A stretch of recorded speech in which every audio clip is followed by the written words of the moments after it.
Thanks for downloading Friday Night Comedy from BBC Radio 4. If you want to find out more, visit the Radio 4 website. But not before you listen to this week's Now Show.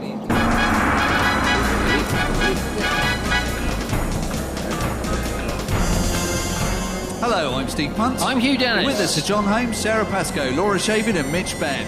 And this is... The Now Show!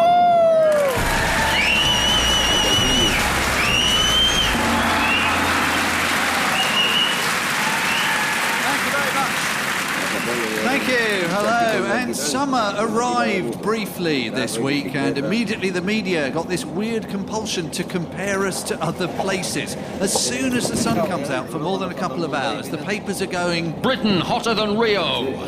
Rio's in the southern hemisphere. It's winter there. It's hotter than Athens. Possibly, it depends how many of their banks are on fire. It's hotter than Bongo Land, says a UKIP candidate somewhere. But of course they know that we're not completely stupid. No one's going to believe it if they go... London hotter than Qatar. Unless they're a FIFA delegate, obviously. I don't know why they feel the need to do this. It's no different to going... My dad's bigger than your dad. If you're a kid, or... My secretary's hotter than your secretary. If you work for the Premier League, or... My head of state is less like Hitler than your head of state. If you're you-know-who. So, anyway, summer arrived and everyone rushed outside, apart from Abu Hamza, who's staying inside. It's always strange when the weather becomes an actual news story, because what on earth are the actual news going to talk about when they get to the weather? And let's go over to Jenny with the forecast. Well, I've got nothing. This is just going to be 60 seconds of me and a map. London is there. Manchester, there. Look at how far that is. Every day I have to do that. Every day. I'll be back in an hour's time, but on Sky. There is no question that good weather has a feel-good factor about it. However, there are many ways to measure how happy and prosperous a nation is. A UN advisor called Professor Anantha Dirayappa, whose job title is... Director of United Nations University's International Human Dimensions Programme on Global Environmental Change, and whose business card is a side of A4, has said that government should look beyond GDP as a measurement of national wealth and take into account other things such as forests, birdsong, a good night's sleep and access to a washing machine. 4 things you get on a Bear Grylls reality show. Allegedly. But washing machines actually are a good indicator of relative wealth. 5 billion of the 7 billion people in the world don't have one, including, of course, all the residents of Albert Square. Now, it is a bit more complicated than that, of course. For example, I do have a washing machine, but currently John Holmes is using it as an exercise wheel.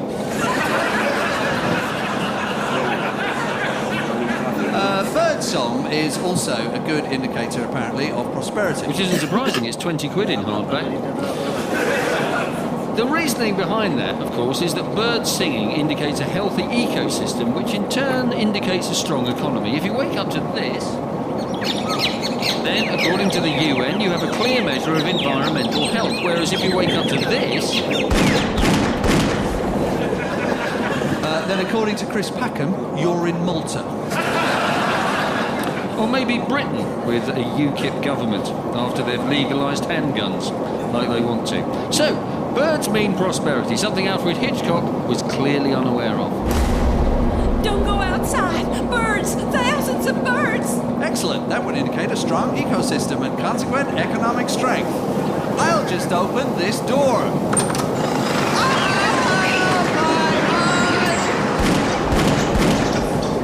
Oh, thank you, Mr. Farage. Thank you for saving me. Well, that's all right. It's the only way to deal with mass migration. Now, this newfound aspect of ornithological population will also clearly affect the game Angry Birds. Which is good, because the title will then be freed up so it can be used for Richard Scudamore's autobiography. There are many other factors which Professor Dirayappa suggests you monitor. Now, this includes, and I'm expecting a mature response here, this includes the number of teenage schoolgirls you see around. This is for very good reasons, because girls being in secondary education is a strong indicator of economic progress. But unfortunately, anyone assigned to research this is liable to be misconstrued. Hello. I'm gathering information for the United Nations. Yes? Can you tell me, have you seen any teenage schoolgirls round here? I beg your pardon. I'm very interested in schoolgirls. Have you seen any? What about birds, generally? It is, in fact, a perfectly serious indicator of economic strength. It's either that or it's a Robin Asquith film. But surely there are far simpler questions that could be used to gauge a nation's economic prosperity. Maybe questions like, is it possible to book a steel band online without giving your name? Is internet access so readily available that you can afford to spend time on it sneering about what people are wearing to the battles? and of course, Does your leader of the opposition have any idea how much his weekly shopping is? Now, it's 30 years this week since the halfpenny was withdrawn from circulation for being tiny and annoying.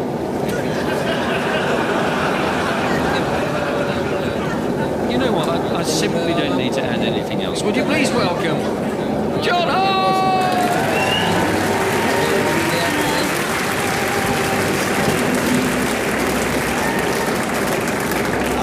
You don't bring me flowers. Not my words there, but the words of Stockley, Barbara Streisand to Neil Diamond. Presumably, Neil Diamond only brings her diamonds, which is her own fault. She wanted flowers, and Barbara Streisand, who has sung a song with the former chairman of the co-op, All Flowers. We've also brought her both the gift of crystal meth and the catastrophic handling of immigrants. Anyway, you certainly can't accuse me of never bringing you flowers, delightful listener, as this week for the Now Show, I've been to the Chelsea Flower Show. How many kinds of sweet flowers grow in the country garden? Welcome to the Great Spring Show, which is in fact the original of the Chelsea Flower Show. I'm here to channel my inner Titchmarsh, and no, the emphasis isn't on the first syllable, shut your disturbingly square face, Hugh Dennis, because it's fair to say that I know as much about gardening as Prince Charles knows about international diplomacy. I know not my knobweed from my clematis, or clematis, or however you say it. But it's all right, because I'm joined by a man who probably does know how to say it. He's called David Lewis. He's in charge of a garden. Hello, David Lewis. Hello there. Tell me about your do we call it creation? What do we call this? Installation, if you like. It's a Spanish heat created visually, so it's all hot colours, olive trees, but then we've got some alliums that are purple, just a bit tall and everything. It's almost a bit taller than you. Even bloody gardeners ganging up on me making height jokes. Now, it's fair to say that prior to my visit, right, I thought a freesia was a breed of cow, fuchsia was something Michael J. Fox went back to,